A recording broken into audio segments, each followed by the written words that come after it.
Hello, I have 5 new foundations at various price points to review and give you my thoughts on in today's foundation roundup. You'll see how they apply on me, what they look like, and how they wear, as well as what skin types I think would benefit the most from each. Welcome back to my channel. Welcome if you're new. I review a lot of foundations, concealers, primers, complexion products in general here on my channel because I'm in my upper 40s, and as we get older, it just gets harder and harder to find the right products. So let's go ahead and get into these new foundation releases and see if any of them might work for you.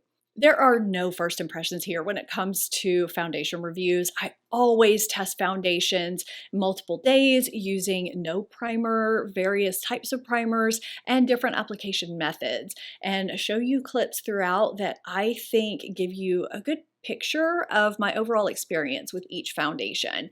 Now, because our skin type and climate and other things play such huge roles with how foundations look and wear, I do like to give you a quick reminder of mine before we get started with the foundation reviews. I live in New Orleans, where it is extremely hot and humid the majority of the year, making it pretty challenging to keep foundation looking good no matter what your skin type is. My skin type is oily combination. It's pretty normal and can sometimes be dry around the perimeter, and I get shine and oil breakthrough in the center of my face in my T-zone area, and I'm turning 49 in a couple of months. So I have a pretty challenging skin type with the climate I live in, which is one of the reasons why I started doing regular foundation reviews. I figure if I could give you my perspective with my challenging conditions, it would hopefully help you make better buying decisions when it comes to foundation. Now, I am someone that needs to set my face with powder. You may not be, which is fantastic, but I do show you the finish before setting as well as after. The primers and powders I normally test with and use and love, along with the foundations I'm sharing and everything I'm wearing, will be listed and linked down below in my description box. And I'll have the products that I can linked through the YouTube shopping icons for you as well, but not everything is available through those. So if you're looking for something specific and don't see it there, check my description box. I'll start with the luxury foundation from this group. That's the most expensive foundation I've ever bought, and I just realized the price range I have in this video goes from $10 to $150. This is the Tom Ford Architecture Soft Matte Blurring Foundation. It's $150 for 1 ounce. There are 40 shades. I'm in shade 4.0 Fawn. It comes in this really luxurious frosted glass bottle, as it should. It's alcohol-free, fragrance-free, has synthetic beeswax, hyaluronic acid, and antioxidants, and it's supposed to be a luxe, lightweight, perfecting, blurring, soft matte, long wearing for up to 24 hours foundation that's humidity and fade resistant and instantly blends into your skin to give you a freshly applied feel and finish that lasts all day. And it has soft focus microsphere powders that help diffuse light and control oil. This has a thin, runny consistency. Now, the first time I applied this was on camera in a trying new makeup video, and the first half of my face I applied with a damp sponge, and that first layer gave me a nice, pretty soft matte finish with medium coverage. And I remember noting how quickly it set and that it seemed like it would probably have the potential to catch on some dry areas, and it was probably best for normal to oily skin. And I applied the second half of my face with a brush, and I didn't love the finish as much on my pores. And when I went to build it up, to build up that coverage up to medium full, it sort of got patchy and kind of powdery looking in areas. And I remember thinking that this might be one of those foundations that adheres to your face so solidly that it may not build well upon itself, because that second layer can kind of adhere to that first layer and want to lift a little bit. So you may need to know the coverage you want going in, just so you can get that from that initial layer. But you know, I made it work that day, and it wore well through the evening. I think I had a little bit of wearing away by my nose from blowing my nose a lot that day, but you know, it looked decent. I didn't love it on my pores, but it worked. I'm not sure what clips I'm going to put in here for you because I have a bunch to choose from. I tried this probably 15 times. I started out trying this with a damp sponge, as I usually prefer for quick setting foundations. I apply them with a damp sponge in thin layers in sections and kind of blend the sections into one another. And that just was not really working. It was setting so quickly that when I would go to blend these sections into one another, that overlapping area just was looking really patchy, and it would just end up being a disaster no matter if I tried it with primer or without. And there were days where I could not go anywhere with this foundation on my face because it just was such a patchy disaster that I would have to wipe everything off and start over. I was having no luck whatsoever. Then I talked to my friend Risa, who was absolutely loving this, said it applied extremely quickly and was absolutely flawless and beautiful all day long. But she has oilier skin than I do and lives in a drier climate in Las Vegas, but she was applying it with a brush. So I thought, well, maybe this foundation is just opposite of most quick setting foundations. I'll try it with a brush again, with primer or without. We'll see how it goes. The first time, again, disaster. Certain spots would set down extremely quickly, others wouldn't. It ended up patchy. I didn't really love it in my pores and around my nose. It just did not look good. But then I would try it again using different skincare or a different primer, and it would work pretty decently. Still didn't love it on my pores though. And even on days when I thought it looked nice, I still didn't love it at the end of the day. It still just didn't look as good as my good foundations. So it dawned on me one day that maybe my main issue is my environment, my humid environment. It does say in the description, this is humidity resistant.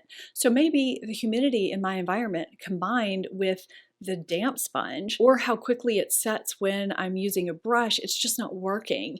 So I decided to apply it with a dry sponge instead. That is what gave me the finish I was looking for.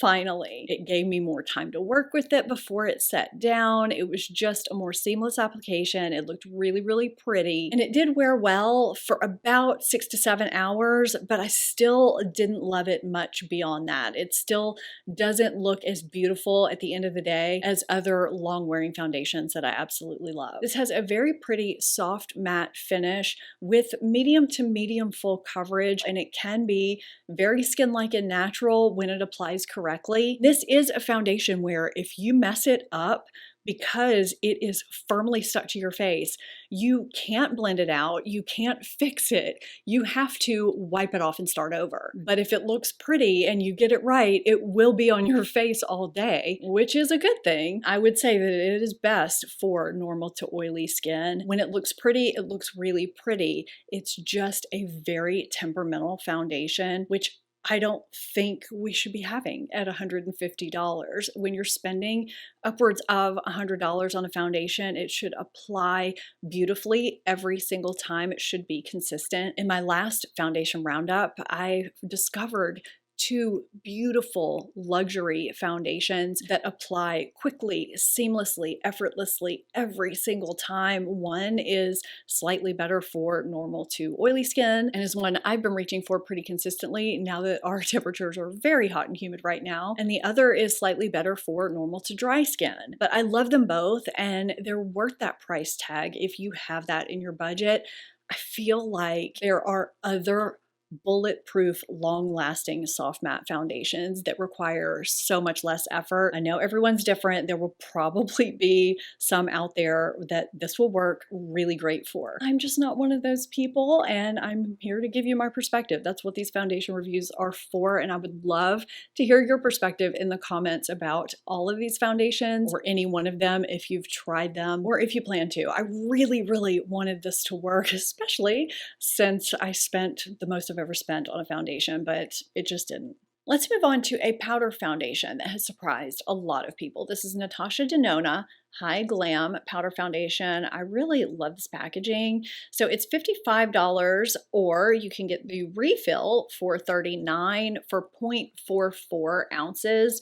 There are 36 shades, and I got it in N3 Light Neutral, which is a little bit light for me. I do need to use some bronzer with it. It's cruelty-free and vegan, fragrance-free, and talc-free. There are quite a few claims with this. So this is supposed to be a blurring Flex Tech hybrid powder foundation that's hydrating and gives a poreless, oil-controlled second skin finish with natural medium buildable coverage. It's supposed to be very silky, lightweight, and comfortable for all skin types. There are skin caring ingredients in here, natural antioxidants to help protect your skin from environmental stressors and other pollutants, ingredients to help support your skin's hydration, and anti-inflammatory ingredients as well so that your skin stays calm, and ingredients to help maintain an even skin tone, among other skin caring ingredients as well. There are also biomimetic pigments that allow it to be very flexible with your skin without breaking or flaking, and gives it a really airbrushed finish. So the first thing I noticed about this was how creamy it felt when I applied it to my skin. There's no powdery feel to it, which automatically made me think that this would be very dry skin friendly. I didn't notice a scent to it at all. The included sponge is actually really interesting because it's got this little pocket for your fingers, so it makes it really easy to curve it to the various crevices on your face. And the texture is really nice. It's got kind of a rubbery texture to it. When I apply it with the sponge, I would say it gives slightly above medium coverage, but not quite medium full, and a brush gives slightly less coverage. Now, I did finish out the second side on that first day with a regular sponge. This gives a really smooth, soft, matte, natural finish to my skin. It smooths pores and feels really soft to the touch. It doesn't feel powdery or dry. It looks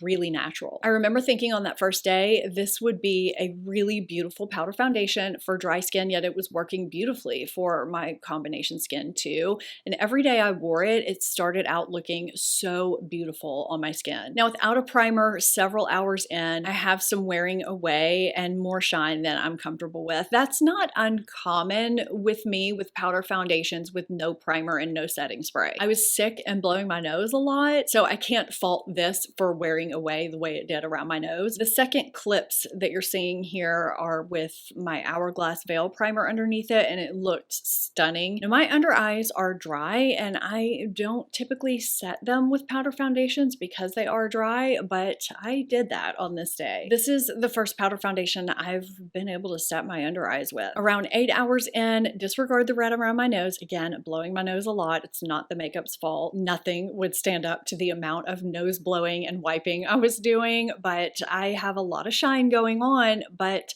my makeup is still there. I typically need primer and setting sprays for powder foundations, but I don't test my foundations with setting sprays. It kind of defeats the purpose. In my opinion, I'm getting some shine, but that's telling me that this powder foundation is probably perfect for those of you with normal to dry skin. I know powder foundations can look very powdery on dry skin. I've even had issues with some powder foundations when our climate isn't as hot and humid as it is now. But this is a powder foundation that I really want to revisit when it's not so hot and humid here, maybe with a primer and setting spray. But if you have normal to dry skin and you have never found a powder foundation that suited you because they all look heavy or powdery, this one is creamy and natural. It gives slightly over medium coverage, and I think it would be perfect for those of you with normal to dry skin that are looking for something for days when you want to get ready quickly and you just have never found a powder foundation that you've really liked. And it's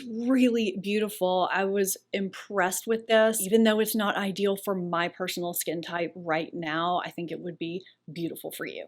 This has been a very quiet relaunch from CoverGirl. This is the new Clean Invisible Foundation, which is combining two of their previous foundations into one formula. They're Clean and Clean Matte foundations that were in those triangular bottles with no pumps. They combined them into this one foundation. I got this for less than $10 on Amazon, which is the only place I'm seeing this right now. I don't even see this on CoverGirl's website, but when I saw the initial announcement, I can't even remember where that was, I headed right over to Amazon and bought it. This is 1 ounce. There are 24 shades, and I have it in shade 120 Creamy Natural. It's vegan, cruelty-free, and fragrance-free, and this was designed to combine those foundations into one lightweight, buildable foundation with a natural finish that evens your skin tone, smooths and refines, and gives your skin a soft focus effect. And it's supposed to be great for all skin types,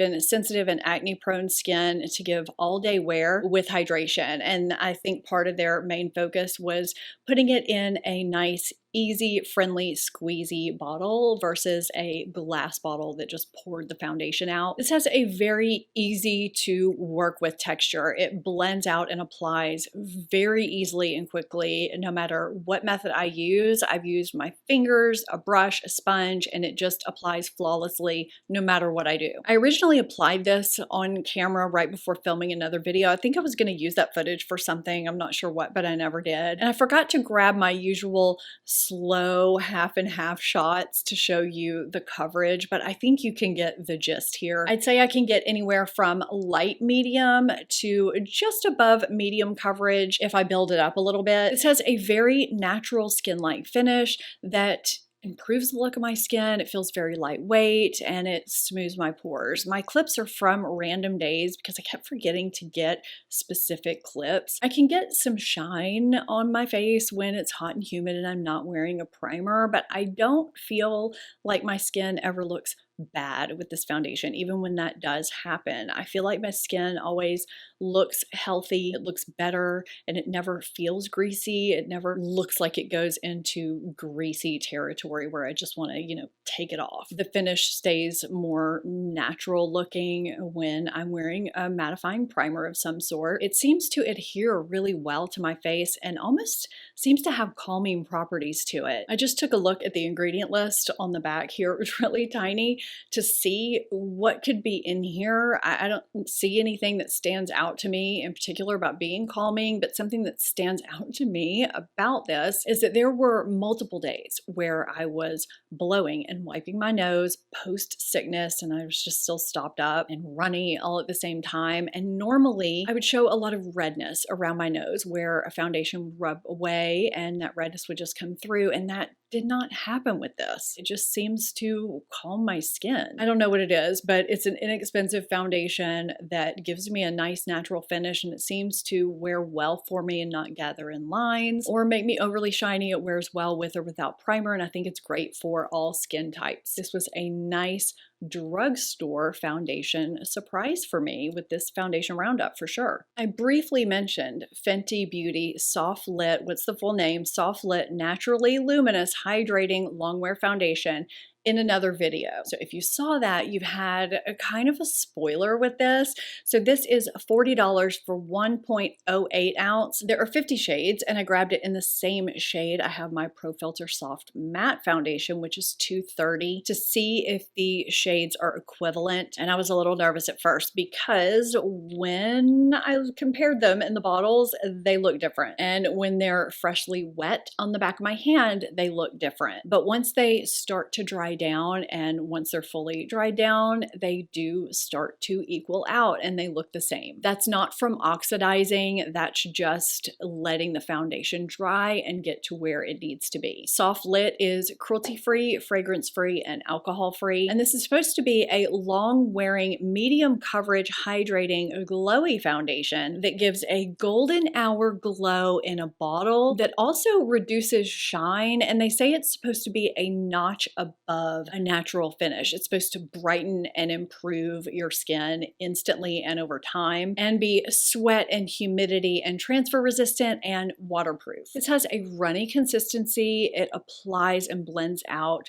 quickly and easily, and a little goes a long way. I remember the first time I used this, I used a brush on the first side and I was pleasantly surprised at the beautiful smoothing medium coverage I got right off the bat. It almost looked glassy. I initially had one pump on my hand, I think. I still had some left. I applied the second side with a sponge and still got beautiful medium coverage. This is dewy on my skin before setting and has a tackiness to it, to the touch, that remains that way for several minutes. And after setting, I would say it does give me a notch above a natural finish. I would almost describe that golden hour glow as a soft airbrushed radiance, but without any glimmer in it, like Makeup by Mario foundation. It's very softly diffusing and flattering, and it feels very lightweight. I remember the first time I tried it, I could start to kind of feel it to the touch after a few hours, and I thought thought I was going to be incredibly oily because I could feel it. Not a heaviness on my face, just to the touch. But when I checked in, I had moderate shine, no settling into lines. Everything still looked really nice. I had been, again, blowing my nose a lot, so I expected to see a lot of transfer, a lot of wearing away around my nose. I didn't see a lot coming off of my tissue, but I do see some redness around my nose, which is to be expected. Now, I've worn this alone, and I've worn it with various mattifying primers,